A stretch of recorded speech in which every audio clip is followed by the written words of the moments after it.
¿Qué tal? ¿Cómo les va? Muy buenas noches. ¿Cómo andas, Carlos? Bien, buenas noches. Ya estamos también en www.saberver.com.ar, el Facebook habilitado, se llama cualquier programa. Programa número 13 de la temporada número 21.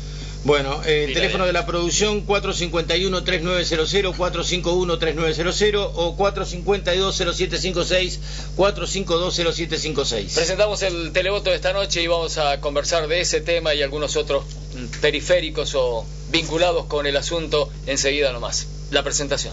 Presenta el televoto de Saber Ver.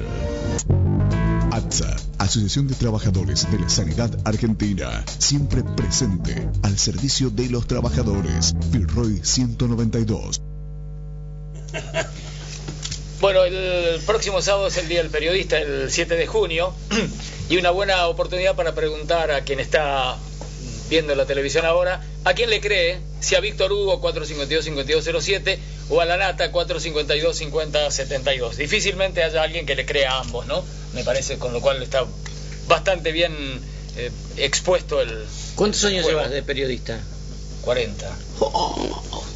Al Cucay, ¿eh? Bueno, nos acompañan esta noche para hablar del tema la señora Fabiola Buosi, que es periodista de La Brújula Radio, ¿no? Exactamente. Compañera mía. Compañera tuya. Axel Delfino, que es el coordinador periodístico de Radio Nacional, y Diego Kenis, que es el corresponsal en Bahía Blanca de la Paco Urondo, una agencia de noticias que tiene una plataforma digital, que también tiene algunas propuestas televisivas allí en la web.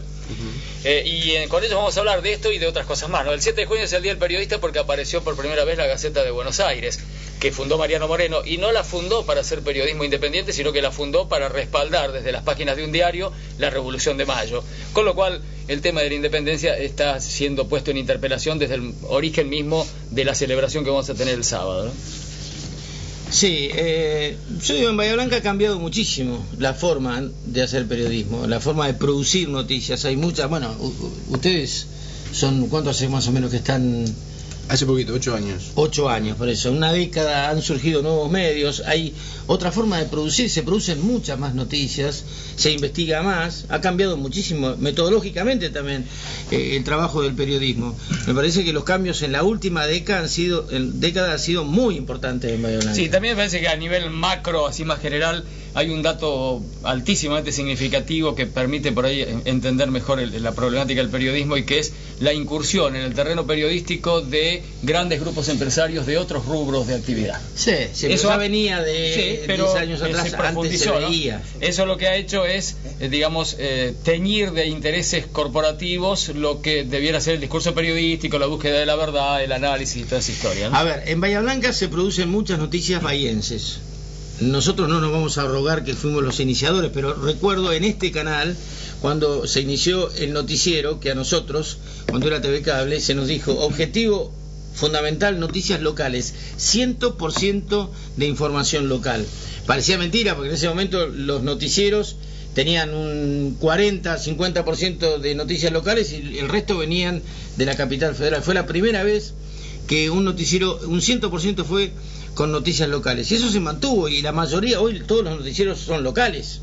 Sí, ese es un aspecto. De Canal 9 tienen varias emisiones por día, aquí en el otro cable, es decir, hay mucha más producción local, mucha más. Ese es un aspecto. El otro aspecto es cómo uno con esa producción, cómo elabora después la propuesta.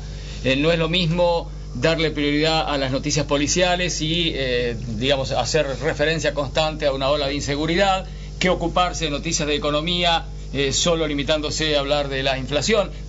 La ideología, los intereses del medio para el que se trabaja, siempre por algún lado se cuelan. Y a veces, ¿no? El sesgo no está solamente, es decir, no impacta solamente la ideología, a veces el tema de infraestructura o de posibilidades económicas. Hay medios que no pueden producir todo porque no tienen los medios para llegar a todos los ámbitos. Entonces, a veces no es una cuestión ideológica, sino una cuestión de posibilidades económicas o de capacidad de producción. Delfino, ¿cómo ves el asunto? Vos representás a un medio público, ¿no? El único medio público que hay en la ciudad. Además de Radio Universidad podría considerarse un medio público. Exactamente, también. sí, totalmente. Sí. Y también, bueno, y la FM, ¿no? De Radio Nacional. Claro, sí, yo lo veo como un tema apasionante, ¿no? Y creo que me quedo con eso de que en los últimos 10 años ha habido un cambio notable, impulsado también por la Ley de Medios Audiovisuales, que fue un viejo anhelo de todos los que hacíamos periodismo desde hace años. Y ha generado, más que nada, más allá, o sea, por supuesto que siempre está la tendencia esa o la discusión dentro de un medio de cuál va a ser la línea editorial. Nos encargamos de lo que es, vamos a hacer hincapié en la noticia local, nos metemos con la región. Cada uno tiene su medio. Radio Nacional está en condiciones hoy de poder, lo vivimos diariamente, especialmente en los últimos 2 años. Pero Axel, la noticia local son muchas noticias locales y uno toma posición infinitas, cuando elige cuáles usa, de las que le caben totalmente en el espacio que tiene, cuál pone primero, cuál pone después, a cuál le da más énfasis. Digamos, si no pareciera que fuera que todo el mundo va a decir lo mismo y va a plantear lo mismo, y no. Bueno, Carlos, pero ahí cuando también... vos elegís el título principal, ahí estás. Yo creo que ahí también hay que plantear el hecho de que manejó la agenda periodística de Bahía Blanca durante 100 años un medio como es La Nueva Provincia. Y en los últimos años eso se partió, y especialmente a partir de la Ley de Medios, la proliferación de medios pequeños, medios gráficos, la irrupción de Internet en la noticia ha hecho que, bueno, que se disparan diferentes agendas. Bueno, a ver, Urondo fue caso de Mazot. Cuando fue procesado, no recuerdo porque ha habido tantas noticias. Cuando surge en realidad surgió con ustedes. Sí. Bueno, antes era imposible por ahí que un medio de 8 años, antes La Nueva Provincia marcaba indudablemente la agenda. ¿Este es tu primer trabajo periodístico en la agencia? En la agencia Pacurondo, el tema Mazot. No, pero digo, ¿vos te iniciaste como periodista ahí o veniste? No. Estuve también en LU3, en Ecodías, en Bahía Blanca, y también en un medio de Pibu Online, un sitio digital también, hablando ¿Cuál de es la noticia que dije de Mazot que se me fue? Si no sé si era el procesamiento o el llamado... La primera acusación en realidad del Ministerio Público contra Mazot. En ustedes. Claro, sí, bueno, un poco marca también esto que decía Axel, la hegemonía del diario La Nueva Provincia, que es el que marcaba el latir, o de alguna manera, de Bahía Blanca en nivel informativo, que se empezó a romper con la llegada de medios que, bueno, y de hecho de Internet también, como decía Axel, de medios que no van en saga con eso, y bueno, en ese escenario nos inscribimos nosotros. Yo decía hace poquito, en realidad hace bastante, 8 años es también mucho tiempo, pero bueno, en el marco surge de una década que vio romperse esa hegemonía en el plano capitalino, en el plano a nivel país, del Grupo Clarín y del conglomerado que formaba con el Diario de la Nación, y en el plano local creo que el de La Nueva Provincia, con la emergencia de Internet, con lo que esto implica. Yo he trabajado en periodismo digital y sé que esto favorece otro tipo de discursos, y bueno, también algo que marcaban Carlos y Axel, que tiene que ver con la emergencia de otros espacios públicos en radio, Radio Nacional, el crecimiento, la recuperación, diría yo, de Radio Nacional después de lo que fue la década neoliberal, y ahora la posibilidad de Radio Universidad. Creo que se viene a romper con un esquema hegemónico, y bueno, relacionándolo con la noticia de Mazot, creo que va de la mano. Son un ejemplo simplemente. Me acuerdo de ese día que surgió a través de... Bueno, pero es que además la Paco Urondo, a través de tu corresponsalía, se ha ocupado prioritariamente de estos asuntos, ¿no? Del tema vinculado con delitos de lesa humanidad. Sí. No es que de Bahía toman algunas otras cosas corrientes, que también el estacionamiento, que viene una inversión. Claro, forma parte del modo en que se estructura el trabajo periodístico. Al ser un medio nacional, una agencia de noticias nacional, digamos que hay temas a los que se le da mayor relevancia porque tienen además mayor impacto, no solo mediático, sino mayor importancia quizás. No están comprometidos a partir del propio nombre que le han dado a la agencia. Exacto. Una agencia que se llama Paco Urondo no se llama porque se le antojó, porque le pareció que tenía musicalidad del nombre. Exactamente. Está fijando una posición ideológica. Exactamente. Una postura. Y es lo que marcabas vos recién, Carlos, hablando con Axel en la apertura. Se empieza a marcar un determinado modo de hacer periodismo desde la selección de la noticia y después desde el enfoque. Pero tampoco podés, a ver, si vos tenés que hacer un programa de radio de 2 horas y media, no podés hablar solamente de la causa Mazot, obviamente. Tenés que producir otro tipo de noticias, obviamente. Más noticias, indudablemente. Y por eso digo que hay veces muchos medios que se ven limitados, porque medios no tienen mucha capacidad económica, no tienen muchos periodistas, y bueno, y se está compitiendo con medios que generan mucha información. A veces es difícil meterse ahí y poder competir, digamos, de igual a igual. Bueno, Radio Nacional, después del proceso, entre comillas, neoliberal, quedó con el 60% de menos de su dotación de personal, de trabajadores. O sea que de tener 30 y pico de trabajadores a tener 16. O sea que eso fue algo que indudablemente influyó en lo que era el trabajo, en la dinámica y en los proyectos que podía generar la radio. Así quedó en una meseta hasta hace algunos años atrás, pocos años atrás. No, y también quería decir algo que yo creo que el caso de la nueva provincia de Mazot, hay que ir a la primera sentencia del primer juicio de los militares en Bahía Blanca, del quinto cuerpo, cuando ahí el tribunal se expresó y dijo que recomendaba y que pedía, exigía que se empiece a investigar a la nueva provincia, ¿no? Un caso que fue civil, como sucedió con el caso de Moreno en Tandil, de investigar a Loma Negra. Yo creo que esos son casos que son datos muy puntuales que hay que tenerlos muy en cuenta, porque habla bien de este tribunal federal que está trabajando en Bahía. Que no es bahiense, que no es bahiense, no. Y por eso creo que está trabajando de esta manera, ¿no? Que si vos lo ven, hace más de 20 años empezó a hacer periodismo, ¿no? Sí. Tan joven, es una niña, bueno, no importa. Sí, y volvió con todo. Sí, y volvés con una situación totalmente distinta. Totalmente diferente y realmente muy impactante. Siempre lo comento con Rubén, fundamentalmente. Primero, desde el punto de vista de la irrupción de la tecnología en los medios. 10 años a esta parte ha sido terrible la influencia que tiene la tecnología, desde la producción de la noticia hasta el seguimiento, hasta las posibilidades que uno tiene. Y después otro punto que me parece clave en esta nueva manera de hacer medios que hay hoy es la participación de la gente. Me parece que la gente en gran parte de los medios te marca el interés. ¿Dónde está esto que vos decís, la prioridad, hacia dónde hay que ir, dónde hay que apuntar?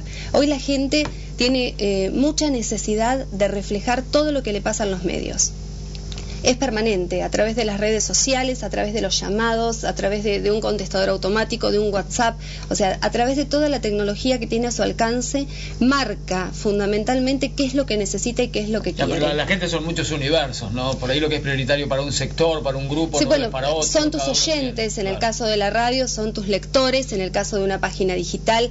En todos los medios hay posibilidad de opinar o de solicitar determinadas cosas hoy. Claro, generalmente el consumidor de un medio es el que tiene afinidad con la manera en que se evalúa la realidad de ese sitio. Sí, es cierto también que uno permanentemente tiene que trabajar para captar a aquel que no es tu lector o aquel que no es tu oyente, pero de todas maneras no se puede dejar de lado lo que te está requiriendo el que te escucha o el que te lee, porque me parece que ahí está el punto de inflexión en lo que es el cambio o el gran cambio. ¿Cuáles son los límites? Por ejemplo, el lector típico de La Brújula que comenta en la página digital quiere la pena de muerte, quiere rascar a todos los negros, no quiere... Sí, también hay otros tipos de lectores, no todos son así. Bueno, habrá otros que son más pasivos, que no participan. Puede ser. Participa en temas así importantes, más fuertes, en general la línea de pensamiento es esa, ¿no? Sí, bueno, yo no represento la línea editorial de la brújula, de la página digital, ¿no? No, estoy marcando un hecho objetivo. Yo también los leo y esos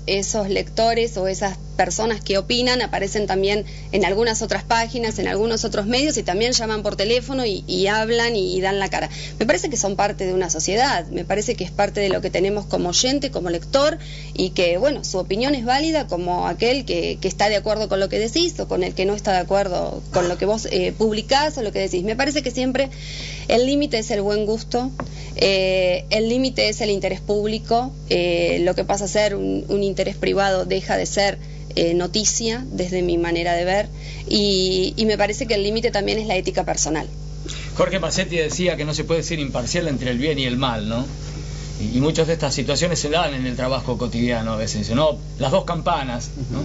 Por ejemplo, ahora vienen los chicos que han lanzado esta agrupación de juventudes políticas para luchar contra la discriminación, y yo les hacía alusión, hay un material que ha dado AFCA, ha hecho conocer, para no ser discriminatorios desde los medios, ¿no? Cuando se dice, no, por aquello de las dos campanas le damos el mismo espacio al discriminado que al discriminador, y tal vez no tenga que ser el mismo espacio para uno que para otro. Pero ahí entramos en lo que es el periodismo independiente, de alguna manera, ¿no? ¿Quién es independiente hoy en día? Nadie se puede mantener al margen de tomar una postura en situaciones humanas, situaciones de convivencia, sociales, filosóficas. Siempre hay que tomar partido, ¿no? Hay gente que toma partido decididamente a favor de la discriminación, a favor de terminar con determinados sectores sociales, guetos sociales que estaban ocultos. Bueno, estamos viviendo una etapa de reconocernos, de hablarnos, de discutirnos. Y de plena libertad que posibilita, ¿no? Que todo claro, eso esos temas estaban escondidos, era la hipocresía de este país, ¿no? Permíteme, Diego, antes vamos a recordar el televoto por si gusta participar. Seguramente mucha gente se ha entusiasmado con lo que los colegas están diciendo aquí. La pregunta es, con motivo del Día del Periodista, ¿a quién le cree? Si a Víctor Hugo o a la Nata. Si está el 452-5207 o 452-5072. Recordamos los teléfonos de la producción: 451-3900 o 452-0756.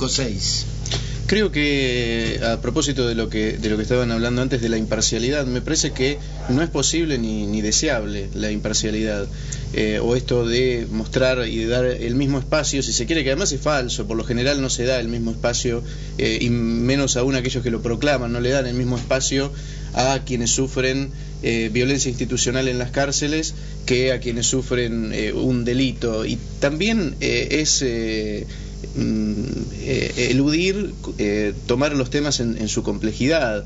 Se termina siempre gestando en definitiva nuevas versiones de lo mismo, que son los polos opuestos que contribuyen a un mismo escenario, que es absolutamente falso y que libera a cierto sector del periodismo de complejizar los temas viendo las responsabilidades o de grupos empresarios o del Estado. Creo que eso, y a propósito de la encuesta que ustedes están haciendo hoy, creo que eso se empieza a ver con nitidez en la última década, cuando es el mismo Estado muchas veces el que toma la responsabilidad de digamos, visualizar qué es lo que ocurre en sus propias entrañas. Un ejemplo, creo, al respecto es el trabajo que está haciendo Bel Córdoba en la Procuración contra la violencia institucional.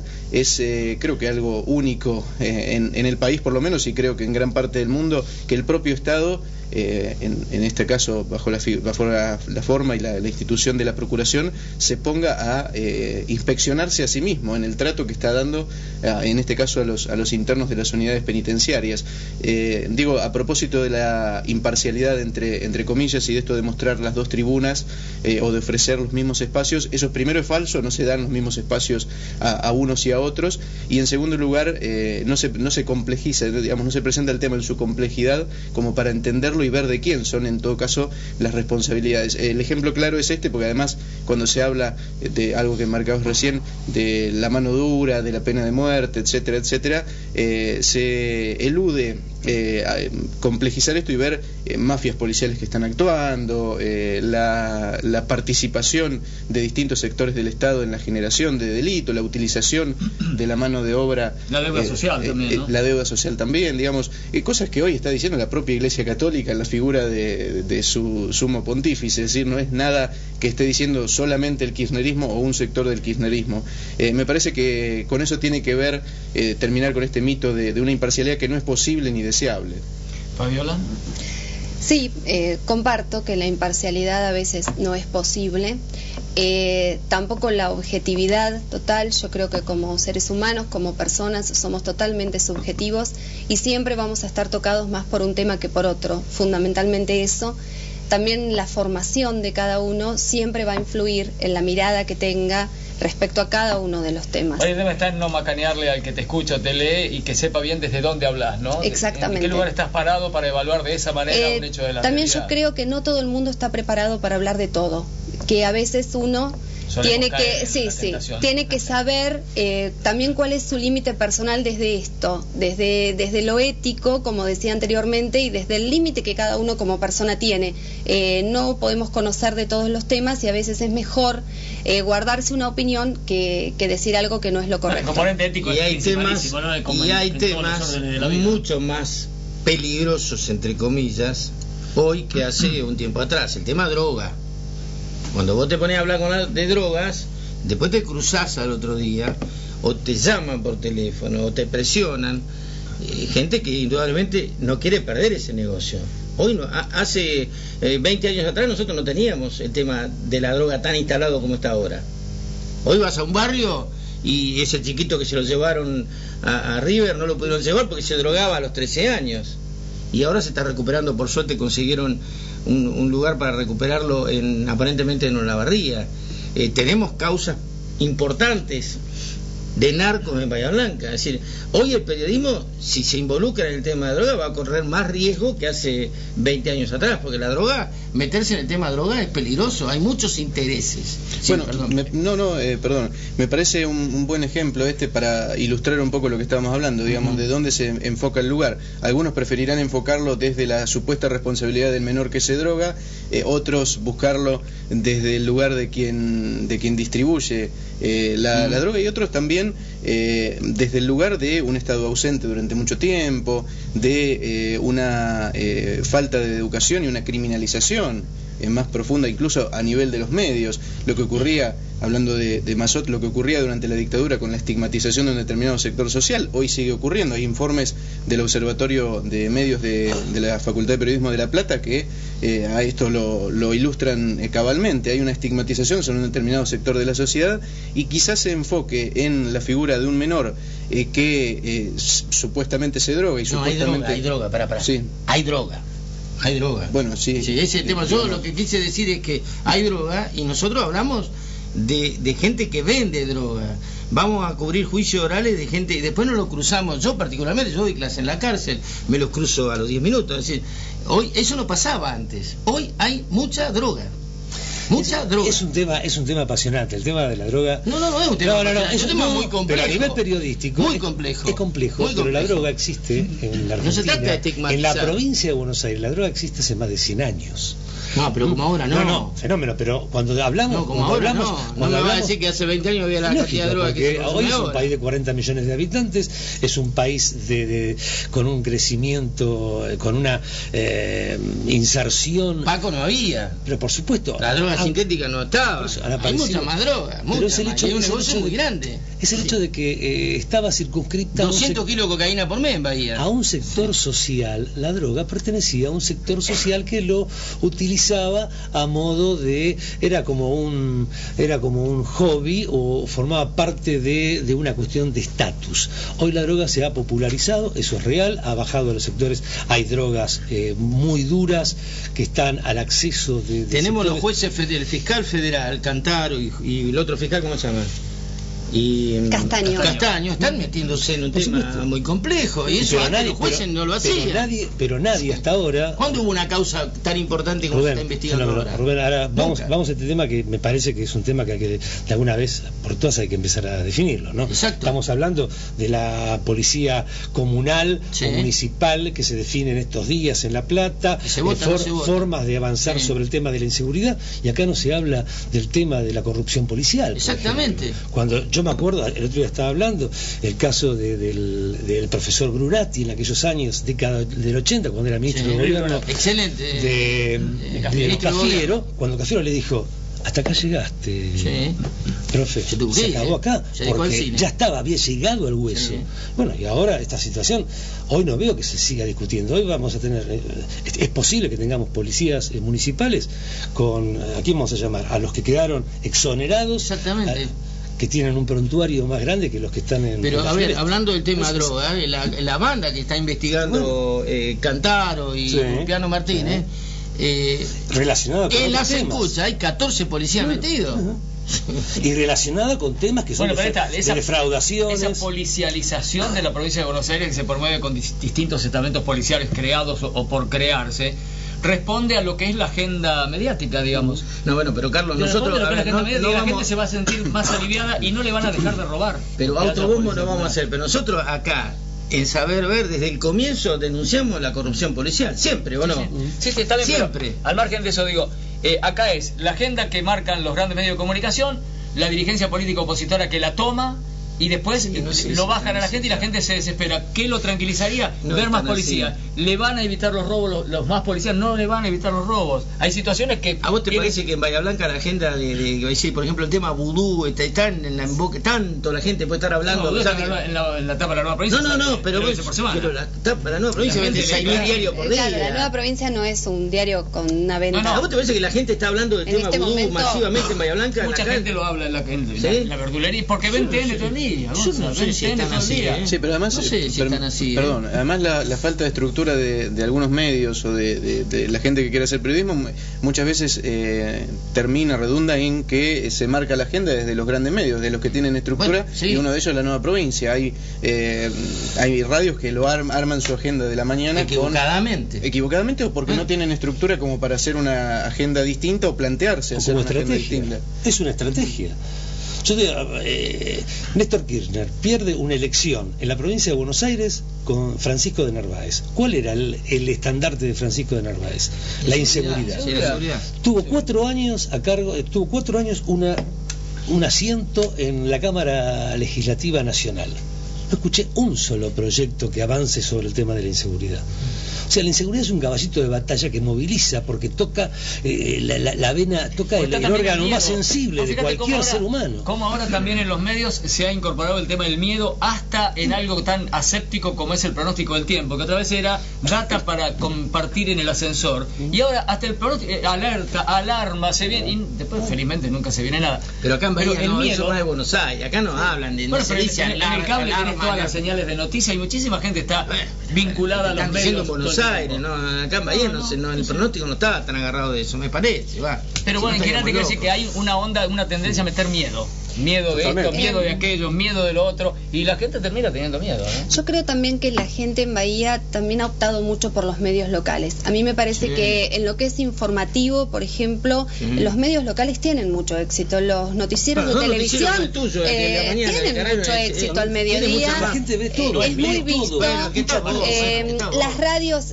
por suerte, con la gran cantidad de oferta que tiene la gente hoy, que puede escuchar un montón de voces conocidas y desconocidas en un montón de radios y no necesariamente de Buenos Aires, también llevan a eso. Me parece que hay mucha incidencia local en Bahía Blanca. El tema tránsito estos últimos días de la gente que se queja que los comerciantes dicen que no vendemos como antes y no es un problema de crisis económica, sino que no nos permiten vender lo que...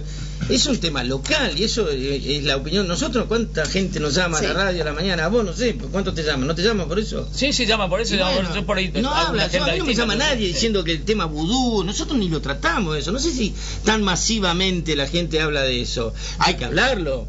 Hay que hablarlo porque hay que hacer un seguimiento seguramente de la causa, pero no sé si está tan involucrada la gente. Ahí sí se patentiza lo que decíamos al principio de cómo la incorporación de sectores económicos poderosos de otros ámbitos de producción que se meten en los medios periodísticos terminan utilizándolo en función de sus propios intereses. Pero escuchame, están enjuiciando, va a ir a declarar el vicepresidente de la nación, no es un tema menor. Pero apretaron para que eso. Bueno, pero pará. ¿Y no te convoca un juez, Carlos? Está bien, pero ¿no te parece sugestivo que lo convoque después del apriete de la nata? ¿No te parece sugestivo que lo convoque para dentro de un mes y medio, justo el día que va a ser presidente en ejercicio por ausencia de la presidenta de la nación? ¿No te parece? Se está instalando ya desde otros sectores. Desde otros sectores de la prensa se está instalando la palabra linchamiento, pero asociada al caso del vicepresidente, como se hablaba de linchamiento hace un par de meses, porque la velocidad con la que van transcurriendo los ejes de la noticia hoy en día, ¿no? Hace 2 meses hablábamos de aquella instalación de que la gente tenía que linchar. La justicia entonces está también atrás de Clarín. Que no hay jueces amigos de Clarín, le pararon 5 años la ley de medios. ¿Cómo medios hegemónicos de Clarín, Gonza? Medios hegemónicos. Es tan evidente lo que están ligados ahora son amigos de Clarín. Antes, ¿de quién eran amigos? Bueno, no sé, pero en le fueron funcionales todos los artilugios que hubo para demorar una ley. Cuando decía, mira, justo hoy nombramos a TN, que ha cambiado la estética y está hermosísima la señal, está fantástica más allá de los contenidos. Y decían que iba a desaparecer, ¿te acuerdas? Decían que iba a desaparecer. ¿Quién? Si salía la ley. ¿Qué va a desaparecer? Bueno, pero ¿decían o no decían? Bueno, y hubo jueces que durante 5 años demoraban la ley. Pero volvamos a lo jurídico, a lo judicial. Entonces, que está condenado, Vudú. Sí, en gran medida. Perdón. Zamora va a ser el futuro vicepresidente, porque entonces está listo, Vudú. No, creo que no podemos ser o pretender ser inocentes en cuanto a la incidencia que tiene la práctica periodística, lo que los medios dicen o decimos, respecto de actores políticos o actores judiciales. Evidentemente hay un peso de los medios de comunicación, de la palabra escrita, de la palabra dicha ante un micrófono, ante una cámara, evidentemente tiene un peso. Y así como por un lado hablamos de intentar romper un discurso, también tenemos que suponer... No, pero también tenemos que suponer que hay... Pero agarrás 10 personas, le preguntás por Vudú, 10 dicen que es culpable y le preguntás de qué lo acusan, no tienen ni idea, qué penas requiere ese delito. Pero el que lo va a condenar a Vudú va a ser la justicia. Pero si la justicia no lo condena, va a decir que son jueces apretados por el kirchnerismo. Ya está condenado, no hace falta la formalidad de la decisión judicial. Bueno, che, la hora se fue. Víctor Hugo, ¿a quién le crees? Y a Víctor Hugo. ¿Vos, Diego? Por supuesto, Víctor Hugo. A ninguno de los dos en su totalidad. Muy bien, vamos a recordar. Yo me acuerdo que había gente que antes le creía a la nata y que ahora no le cree más. Porque la nata decía todo lo contrario. ¿Cuándo? La nata fue el primero que desenmascaró el monopolio de Clarín. Y ahora fue el tema es que la nata no lo cambió la nata. ¿No te parece? No sé, yo no le creí, nunca le creí a la nata. Nunca le creí. Vamos a recordar el televoto y cambiamos de tema. El televoto de hoy tiene que ver con esto. Víctor Hugo o la nata, ¿quién le cree? 452-5207, 452-5072. Voto en blanco, yo también. Gracias por haber venido, muy amables. Gracias, Fabiola. Vamos a la pausa y enseguida estamos de regreso.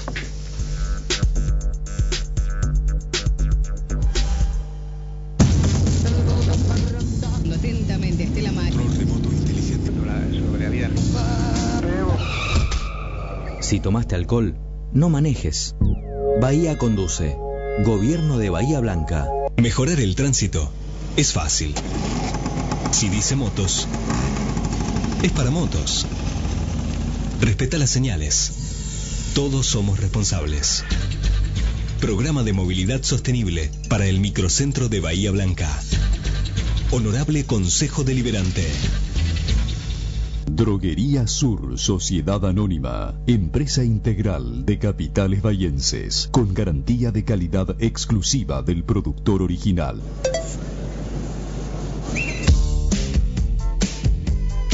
Can't touch this. Can't touch this. Can't touch this. My music hit so hard, man. Can't touch this. Espera, que va muy rápido. Así maneja mi papá. ¿Se dan cuenta del ejemplo que nos están dando? El examen de conducir hay que aprobarlo todos los días, más cuando te lo toman tus hijos. Hacé buena letra. Campaña de concientización vial de DAO Argentina.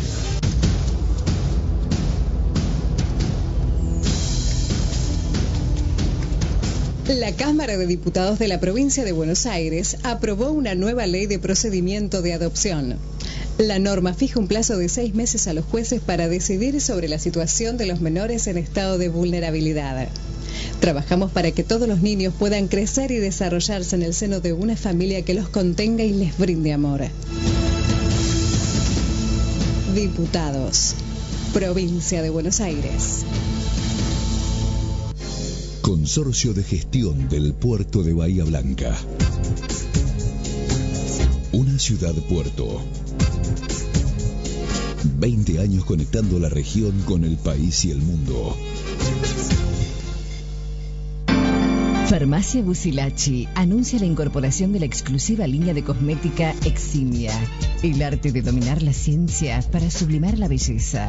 Vení a conocer cuál es el tratamiento adecuado para cuidar tu piel. Farmacia Busilacci, Lainez y Parera. El Peregrino, el mejor pollo argentino. Elaboración de huevos blancos y castaños. Ciencia y técnica en avicultura con servicio veterinario propio. Ventas por mayor y menor. Ponga el pan, ponga el vino y los pollos de El Peregrino. Celarrayán 2207. Te invitamos a disfrutar una noche a pleno show y diversión. El jueves 5 a las 22 canta Julio Busnego. El show y la diversión abren sus puertas para vos. Vení a Bingo Bahía, divertite a lo grande.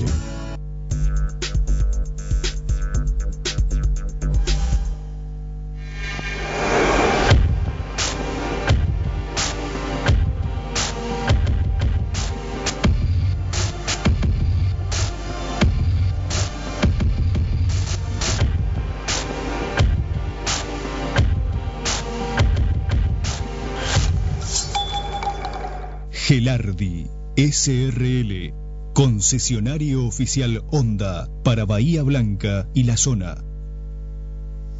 Bueno, seguimos hablando de periodismo, pero ya terminó el bloque. Hay algunos mensajes, ya los vamos a leer también. El televoto lo recordamos una vez más por si desea participar. ¿A quién le crea? Víctor Hugo Alanata, 452-5207,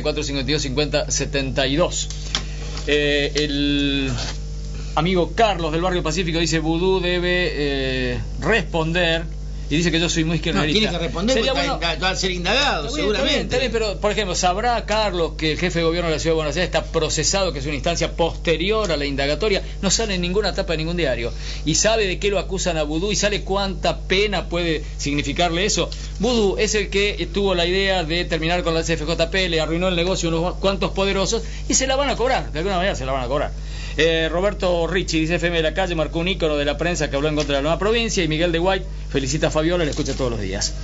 El jueves pasado hubo en la Universidad del Sur un interesante debate político promovido por el Senado de la provincia, que se tituló 30 años de democracia y pensamiento nacional, y estuvieron Leopoldo Moró y Gabriel Mariotto, el vicegobernador, que pasaron medio desapercibidos, ¿no? Fuera de la gente que colmó, sí. Porque en esos días vino un tal Gutiérrez, que es diputado del Frente Renovado, en contra del Código Penal. Sí. Vino Jorge Macri, alcalde Vicente López, tuvieron una repercusión enorme. A Mariotto se lo ignoró en general. Tampoco tuvo mucha repercusión el abogado que habló de la reforma del Código. Roberto Carles. Sí, que es muy bueno. Cabeza de termo. Le dijo cabeza de termo a Feynman, que hoy me enteré que en realidad no era una estigmatización vulgar ni un insulto. Eso es de Maradona, cabeza no, la Real Academia lo reconoce como termocéfalo, dícese de aquel que tiene posturas conservadoras o que un poco lo que es Feynman, no fue un insulto por una buena definición. Claro, tenía un poco más de academicismo en sí. Bueno, Diego Palomo forma parte de Proyecto Nacional, que es una línea interna acá. Claro, es la agrupación política que representa el vicegobernador Gabriel Mariotto y que tiene expresión en toda la provincia de Buenos Aires, y claramente, como su nombre lo indica, se referencia y se representa en el proyecto nacional y popular que se viene desarrollando de Néstor Kirchner en adelante, y obviamente hoy con el liderazgo de la presidenta. ¿Y están más cerca de la Cámpora, más cerca del Evita, más cerca de cuáles, o no están cerca de ninguno? No, estamos claramente trabajando con todas esas agrupaciones, conformamos la Mesa de Unidos y Organizados, y al menos tenemos la vocación y la posición política desde este lugar, que es una mirada propia con la personalidad que tiene Gabriel Mariotto, con su experiencia de este lugar de interpretar el kirchnerismo, aportarle a toda esa construcción política que Néstor Kirchner hace ya unos años nos invitó a todos los jóvenes y a los que no éramos tan jóvenes a participar y a liderar en conjunto. Así que acá medimos el otro día en el televoto y le dio muy bien como posible intención de voto, si son candidatos, a Feliu y a Budassi. ¿El hombre de ustedes para la intendencia o la mujer? ¿Quién sería? Mire, nosotros vamos a trabajar de acá a diciembre para tratar de presentarle a la ciudadanía, en primer lugar, un proyecto de gobierno para la ciudad. Nosotros pensamos que Bahía Blanca viene sufriendo en los últimos años muchísimas interrupciones o crisis de lo institucional que no permiten plasmar un político. ¿Afectó eso? A ver, uno lo hace inclusive desde la autocrítica. Pero ustedes saben que yo claramente formé parte del gobierno tanto de Oeste como de Vilacua, y me enorgullezco de eso, pero sí reconozco que cuando uno sueña con su ciudad, cuando plantea la posibilidad de sentarse honestamente con los ciudadanos y plantearles soluciones, nosotros necesitamos garantizar un proyecto político que se pueda expresar en más de 4 años y que tenga una continuidad no solo de personas, que tal vez eso no es lo más importante, pero sí es verdad que la no continuidad de personas se ha acompañado de no continuidad del mismo proyecto. Y yo entiendo que lo que tenemos que tratar de liderar, aquellos que tenemos vocación política, es un proyecto de gobierno que se ha construido no dentro de una oficina, no encerrado entre 4 paredes, sino en el diálogo con la comunidad, en el diálogo diálogo con los ciudadanos, por eso el ejercicio de los debates de democracia, por eso el ejercicio que hacemos con los plenarios en toda la provincia de Buenos Aires. ¿Este gobierno municipal no está en los barrios? No, yo creo que el gobierno municipal tiene distintas expresiones. En primer lugar, tiene la expresión de los trabajadores municipales que hacen una tarea tremenda en muchísimos lugares, y después tiene la expresión de la conducción política.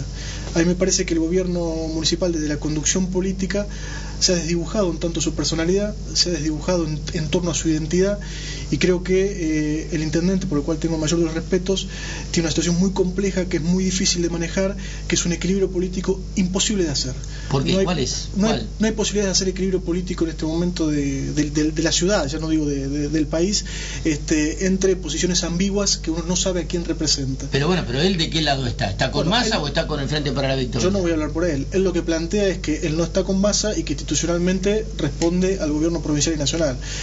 Yo lo que creo que esa posición ambigua de no hacer como al inicio del gobierno de Gustavo Bevilacqua una fuerte impronta en función del proyecto nacional, creo que también eso estaba con el Frente para la Victoria. Claramente, sí, a full. Pero creo que eso desdibuja. Y vuelvo a lo primero, Rubén. No tenemos ni la verdad absoluta ni seguramente tendremos miles de defectos, pero sí soñamos con que en el 2015, sea el candidato que sea, lleve un proyecto de gobierno que exprese lo que significa el kirchnerismo para una ciudad como Bahía Blanca. Nosotros pensamos que hay algunas cuestiones del proyecto nacional y popular que a Bahía Blanca todavía no han llegado a una dimensión que nos hubiera gustado o con la que soñábamos al inicio de participar en el municipio. Y bueno, ese es el desafío. Después me quedó algo pendiente antes de que avances. Sí. Vos decís que Bevilacqua empezó con mucha fortaleza y con mucha adhesión manifiesta y evidente, claro, tal cual. Vos estabas ahí en el gabinete. Sí, claramente. Vos también estabas cuando eso se empieza a desdibujar, que creo que podemos marcar como momento las elecciones del año pasado. Sí. Yo creo que ¿Qué pasó ahí? Vos tenías acceso a, digamos, eras por lo menos un espectador calificado de lo que sucedía en la entretela del poder político en la ciudad. ¿Qué pasó? Yo creo que hay una lectura que yo no comparto, lo hemos charlado inclusive con el intendente en alguna oportunidad, de que se lee como se leyó antes de cada cambio presidencial. Por el solo hecho del cambio presidencial se lee un fin de época.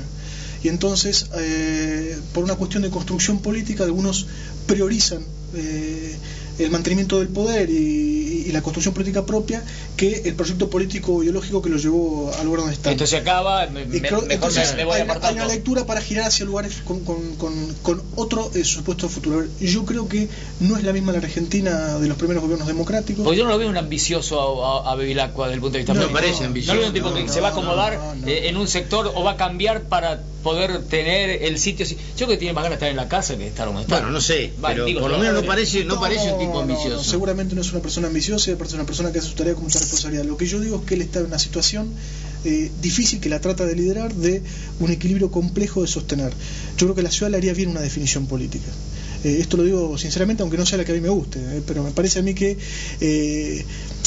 haciendo un análisis inclusive autocrítico, no podemos gobernar cambiando de característica ideológica a la conducción. Puede modificarse un poco porque cada una de las personas le puede traer una impronta, pero si pensamos los últimos, desde que Néstor Kirchner es presidente, el periodo de López, el periodo de Blestein, el periodo de Bevilacqua, bueno, la verdad que necesitamos darle a la ciudad no previsibilidad, porque también eso es una falacia del discurso de algunos políticos, porque previsibilidad es compleja de construir, pero sí al menos una idea, un norte, un marco, un contexto ideológico, un contexto político en el cual pensar la ciudad para los próximos 20 años. Doctor, hay un tema que a mí me parece muy preocupante, que es la situación de las delegaciones municipales.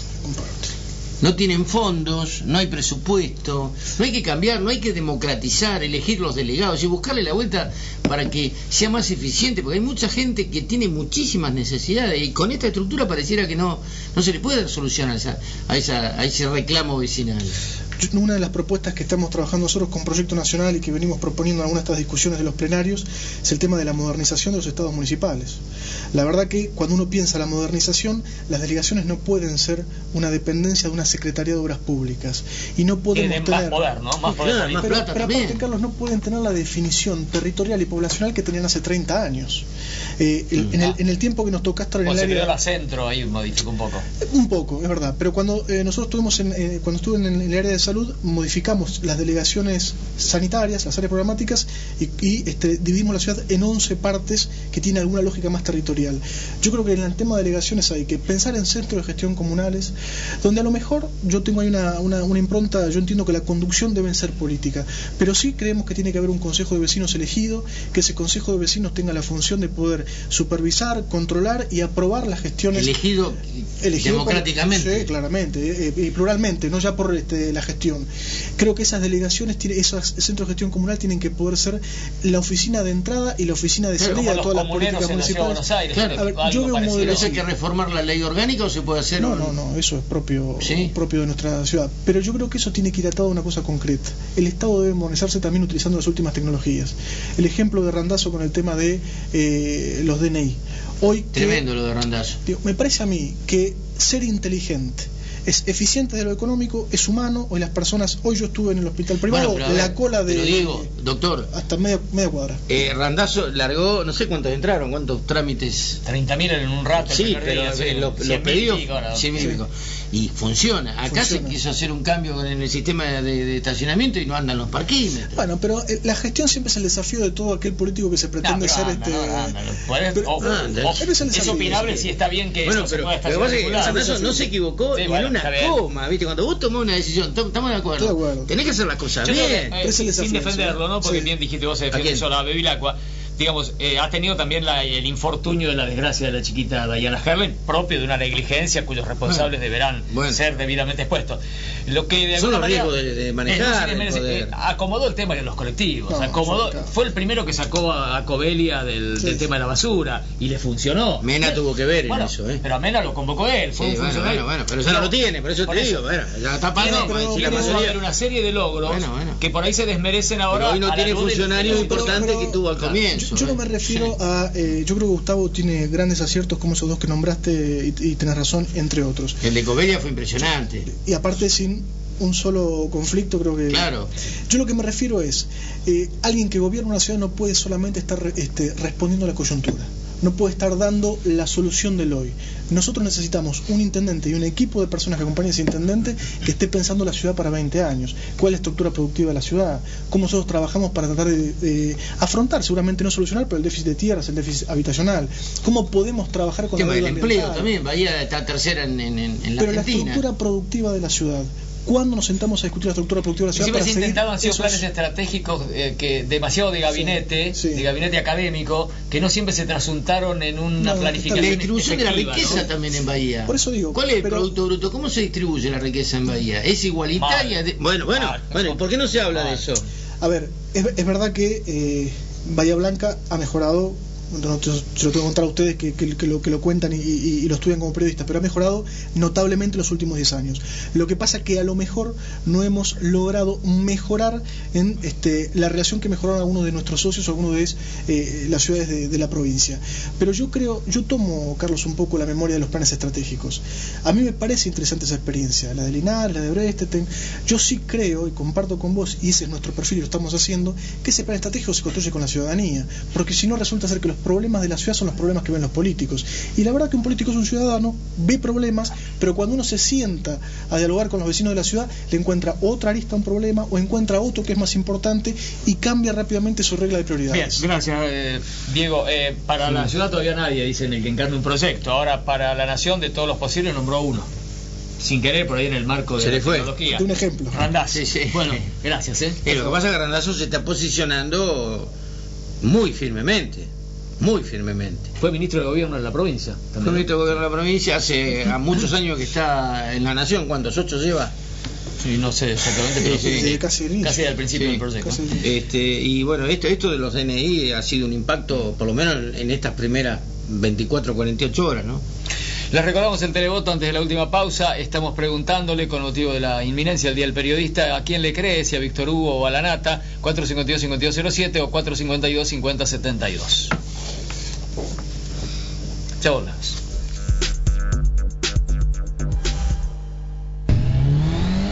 Cuando acelerás, sale disparando.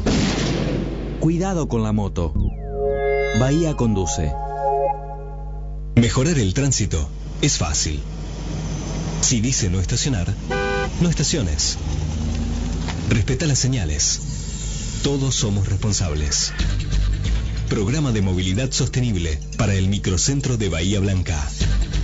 Honorable Consejo Deliberante.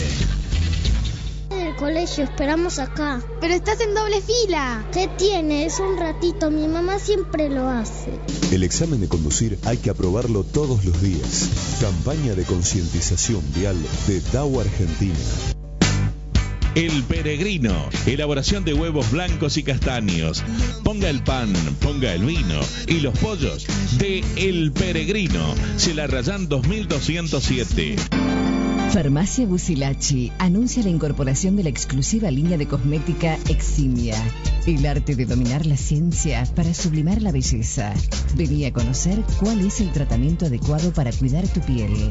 Farmacia Busilachi, Laines y Parera. Cooperativa Ángel G. Borlengui, de trabajo, vivienda, consumo y crédito limitada. Te invitamos a disfrutar una noche a pleno show y diversión. El jueves 5 a las 22 canta Julio Busnego. El show y la diversión abren sus puertas para vos. Vení a Bingo Bahía, divertite a lo grande.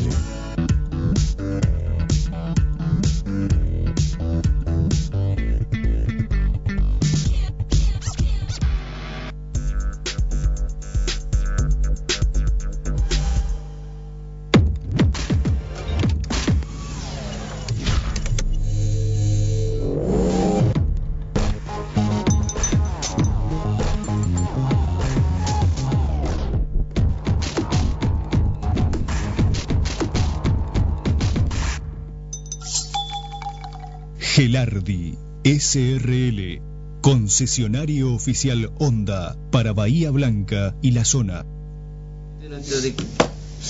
Bueno, vamos a dar los últimos 5 minutos del televoto. Está muy activo, hay mucha gente que está participando. Después veremos cómo da.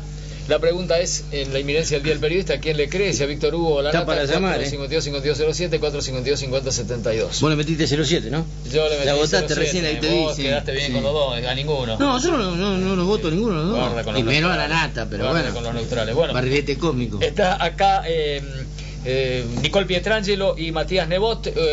Vos sos del Partido Comunista. Así es. Y vos de la Juventud Ilia, que debe ser radical, supongo, una juventud. Exactamente, pero estamos en el Frente Integración Ciudadana, no estamos bien dentro del partido. Y ellos y otras personas más han lanzado hoy Diversidad y Liberación, que es una movida multipartidaria y multisectorial, ¿no? Porque también hay militantes sociales ahí, contra la discriminación en cualquiera de sus formas. Ese es el eje principal. Así es, bueno, la corriente de Diversidad y Liberación nace más que nada como una corriente de pensamiento en contra de todo tipo de discriminación, con 3 ejes nucleadores, que tiene que ver con diversidad sexual, con cuestiones de género y con pueblos originarios en un primer momento. En este caso la corriente está conformada por, bueno, en mi caso por la Juventud Ilia, por el Partido Comunista, por Proyecto Sur, por el Movimiento Social Bahía en Igualdad, más independientes. Y bueno, la idea es que esta corriente, en pos de la diversidad, cuente con más organizaciones políticas. ¿Y en pueblos originarios hay participación? Porque acá en Bahía Blanca había gente que estaba mucho tiempo la Casa trabajando. Cultural, sí. la Ruca, sí, donde estaba Olga, sí, exactamente. Culpan, y no sé, debe haber alguna otra organización, creo. Sí, también. Sí, tenemos contactos con integrantes de la Ecumelén, así que bueno, como bien les digo, esto es una agrupación que se ha conformado recientemente, en mayo, con algunos casos puntuales que por ahí nos llevaron a poder reunirnos, como es el caso del Café Muñoz, donde 2 chicas por ser lesbianas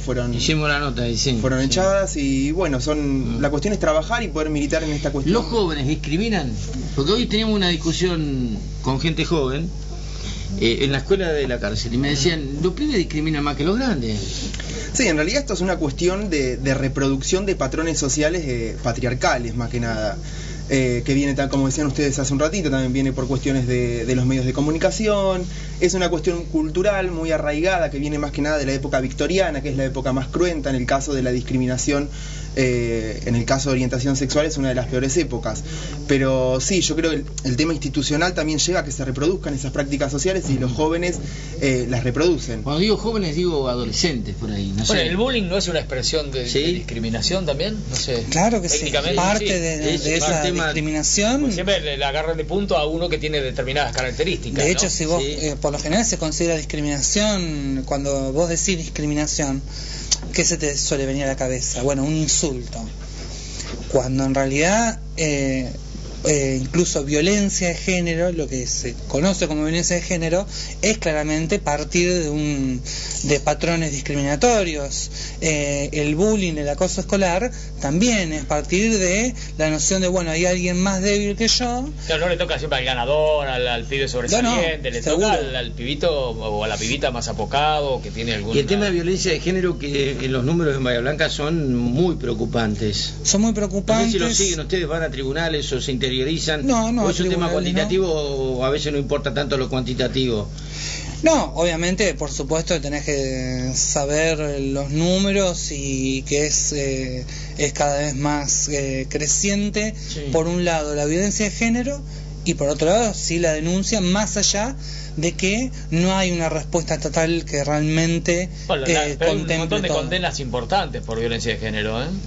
Hay un montón de condenas importantes, pero también atendiendo a lo que, por ejemplo, ustedes decían antes con respecto a la corrupción policial y judicial o institucional en general, también es verdad que muchas de las denuncias no las toman o quedan cajoneadas, o cuántas veces ha pasado que una mujer...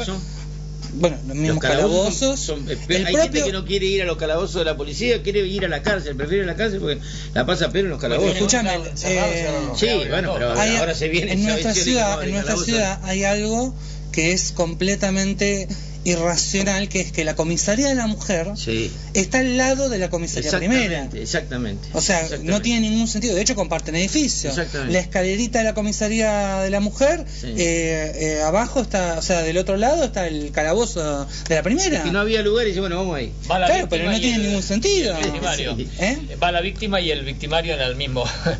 Más que claro. Y ustedes aparecen en escena justo cuando Bahía se quedó sin una delegación del INADI, que es la herramienta estatal por excelencia para poder actuar, que de hecho cuando funcionó tuvo algunas acciones importantes, ¿no? No sé si comparten. Sí. Pero ahora no hay nadie acá, ¿no? En realidad esa es una de las primeras actividades que nosotros como Corriente nos hemos propuesto, que es la elaboración de un proyecto a través del bloque de concejales de integración ciudadana, que se va a someter a votación este jueves.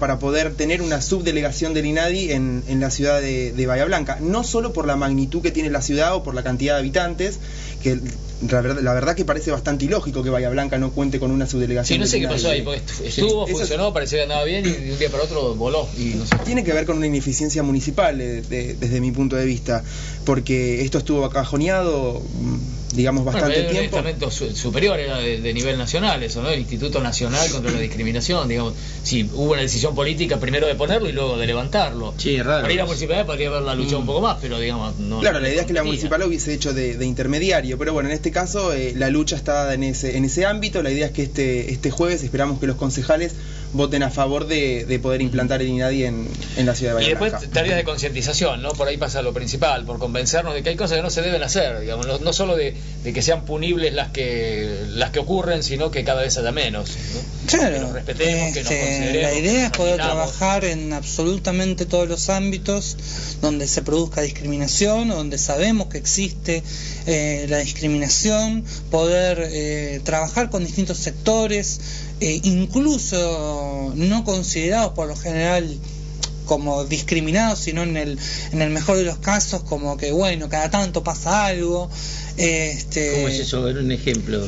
No, por ejemplo, si vos pensás en discriminación, por lo general se suele limitarlo a lo que es o casos concretos, muy concretos, meramente, o a lo que es diversidad sexual, a lo que es mujer, a lo que es discapacidad. Y no se agota ahí.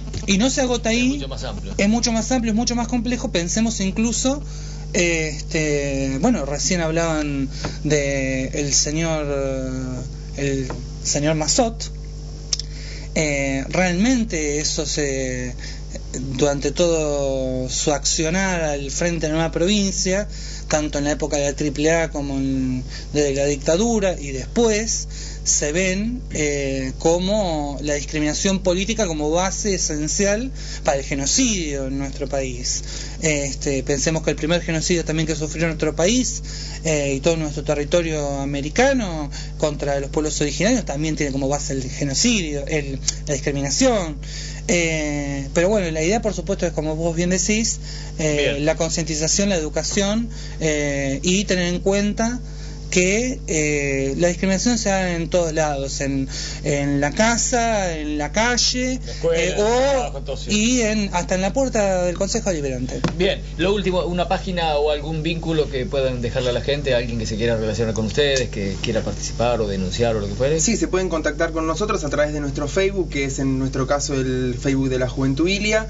Y bueno, también me parece y del mail diversidadyliberacion@yahoo.com.ar. También, bueno, se nos acabó el tiempo, Damián y bueno, vamos a seguir. Matías, no sé por qué te rebautizamos. Vamos a ir al televoto. Antes quería mencionar, porque lo hemos anunciado hoy por nuestro Facebook, que iba a estar acá el doctor Damián Banzini. De PAMI. De por ahí debe venir, sí, de PAMI.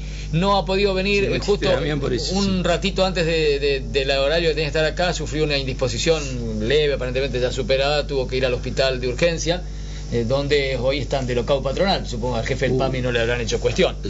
Una lástima, por ahí la semana que viene lo tenemos, porque hay muchos interrogantes que despejar y hoy ha sido una buena ocasión, no pudo ser.